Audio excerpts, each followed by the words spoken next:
नमस्कार, मैं साक्षी और आपका स्वागत है द प्रिंट लाइन्स में। 16 दिसंबर 2012, जिसके बारे में सोचकर आज भी रोंगटे खड़े हो जाते हैं। जी हाँ, हम बात कर रहे हैं निर्भया हत्याकांड की। दक्षिणी दिल्ली के मुनिरका इलाके में हुए गैंगरेप ने पूरे देश को हिलाकर रख दिया था।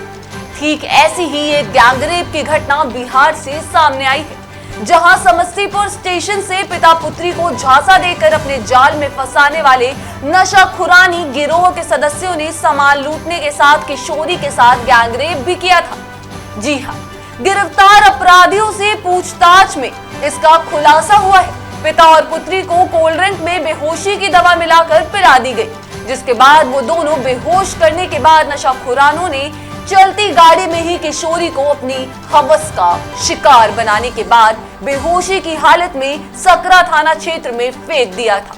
गिरोह की 3 बदमाशों की गिरफ्तारी के बाद पूछताछ में बदमाशों ने पिता पुत्री को लूटने और किशोरी से गैंगरेप किए जाने की बात स्वीकारी है। गिरफ्तार अपराधियों में अंतर जिला गिरोह के 3 बदमाश शामिल है। इन तीनों की गिरफ्तारी के बाद पुलिस इस गिरोह के सरगना और मुजफ्फरपुर निवासी मोहम्मद जावेद की तलाश में जुटी हुई है। आपको बता दें कि पुलिस ने पीड़िता का लूटा हुआ मोबाइल भी बरामद कर लिया।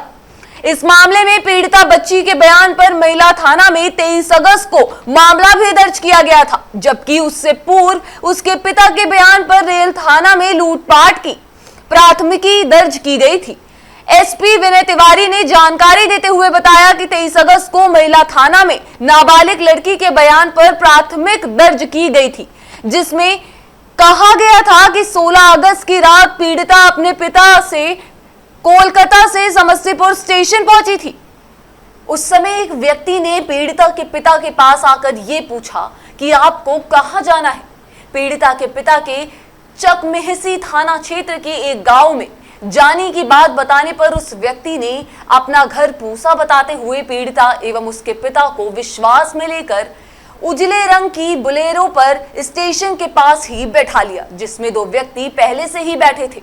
इसके बाद सभी ने इस जघन्य घटना को अंजाम दिया। एसपी ने बताया कि मामले की गंभीरता को देखते हुए सदर डीएसपी के नेतृत्व में नारकोटिक्स सेल की टीम ने जांच शुरू की थी। संदेह के आधार पर वैशाली जिले के बेलसर ओपी क्षेत्र के अफजलपुर मिसरौलिया के मोहम्मद सलाउद्दीन, मुजफ्फरपुर जिला के सकरा थाना के सतपुरा बुजुर्ग के मोहम्मद अलाउद्दीन नग एवं सतपुरा के ही यशवंत कुमार को गिरफ्तार किया गया।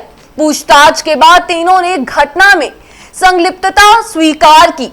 साथ ही इसके पास से पीड़िता का लूटा गया मोबाइल भी बरामद किया गया। इसके बाद पूरी घटनाक्रम का खुलासा हुआ। पूरी तरह नशे में चले जाते हैं और बेहोशी की हालत में हो जाते हैं, तो इनके पास से जो पैसा थोड़ा बहुत ही पैसा था, उनके पास ज़्यादा पैसा नहीं था, करीब 5-6 हज़ार रुपया था, तो वो लूट लेते हैं और उसके बाद जो है उसके व्यक्ति को गाड़ी से फेंक दिया जाता है, चलती गाड़ी से ही रोड पर फेंक दिया जाता है, जो अगले दिन फिर बरामद होते हैं। 2 दिन बाद वो व्यक्ति होश में आते हैं और उनकी जो बेटी थी उसके साथ ये लोग गैंगरेप करते हैं गाड़ी में ही। बहुत जघन्य घटना हुई थी। मोहम्मद अलाउद्दीन ने और मोहम्मद सलाउद्दीन ने, इन 2 व्यक्तियों ने उस बच्ची के साथ रेप किया था। बच्ची भी, उसकी उम्र भी बच्ची की 18 साल से कम थी और रेप करने के बाद उस बच्ची को भी इन लोगों ने मुजफ्फरपुर की सकरा पर रोड के किनारे ही चलती गाड़ी से ही फेंक दिया था। ये बहुत भीषण घटना थी। इनफैक्ट निर्भया कांड जैसी घटना ही ये हो सकती थी, लेकिन ठीक रहा कि किसी चलते ट्रक से या किसी गाड़ी से बच्चे का एक्सीडेंट नहीं हुआ और वो रोड के किनारे रही और सकरा पुलिस ने भी उसको रिकवर कर लिया। उसके बाद समस्तीपुर पुलिस को भी सूचना मिली और उसके बाद उसको समस्तीपुर के सदर अस्पताल में एडमिट भी कराया गया था। वो होश में आई। होश में आने के बाद जब ये लोग आए तो इन लोगों को पूरी जानकारी नहीं थी इनके साथ एग्जैक्टली क्या हो, चूँकि ये तो नशे में थे और नशे के बाद इनके साथ क्या किया गया इनको नहीं पता था। लेकिन जब हम लोगों ने पूरी मेडिकल जांच कराई तो उसे स्पष्ट हुआ कि बच्चे के साथ गैंगरेप की घटना को भी अंजाम दिया गया था। और फिर इस गैंग का पता लगाने का प्रयास किया गया। एसआईटी बनी थी जो टेक्निकली काम कर रही थी, तो इसमें देखा गया कि 3 अपराधी जो हैं ये मुजफ्फरपुर के ही हैं जो आए हुए हैं। इन तीनों को पकड़ा गया और इनसे जब पूरी पूछताछ हुई तो स्पष्ट हुआ कि ये लोग पटना, मुजफ्फरपुर, सीतामढ़ी और मोतिहारी और समस्तीपुर, इन जिलों में लगातार इस तरह की घटनाओं को अंजाम दे रहे थे। समस्तीपुर में भी 6-7 माह पूर्व ये बता रहे हैं कि दलसिंह सराय जाने वाले व्यक्ति को समस्तीपुर स्टेशन के पास से इन लोगों ने उठाया था और फिर दलसिंह सराय के आसपास उस व्यक्ति को डंप कर दिया था। और ये ऐसी तरह की घटनाएं करते थे कि लोगों को नशा करते थे, लोगों को कुछ होश नहीं रहता था जब, और उसी बेहोशी की अवस्था में पैसा चोरी करना, लूटपाट करना जो भी है वो घटना वो बोलेरो के अंदर ही अंजाम देते थे। तो जिस बोलेरो से इन लोगों ने घटना की थी, वो बोलेरो बरामद कर ली गई है। इन तीनों को गिरफ्तार किया गया है। इनका जो मोबाइल, जिस मोबाइल से इन लोगों ने कॉल करके बुलाया था आपस में, वो मोबाइल बरामद किया गया है। पीड़िता का मोबाइल भी बरामद किया गया है और इनकी गाड़ी भी बरामद की गई है। और पीड़िता का 164 का बयान भी हो गया है। मेडिकल जाँच भी हुई है, अभियुक्तों की भी मेडिकल जाँच हुई है। इन लोगों को अब जेल भेजा जा रहा है और इस घटना का FIR भी दर्ज हो चुका है और आगे की कार्रवाई की जा रही है। इस पूरी घटना में जो सिंडिकेट है, इस सिंडिकेट को जावेद खान नाम का व्यक्ति चलाता है। ऐसी ही महत्वपूर्ण खबरों के लिए देखते रहिए the print lines. Camera person summer के साथ मैं साक्षी।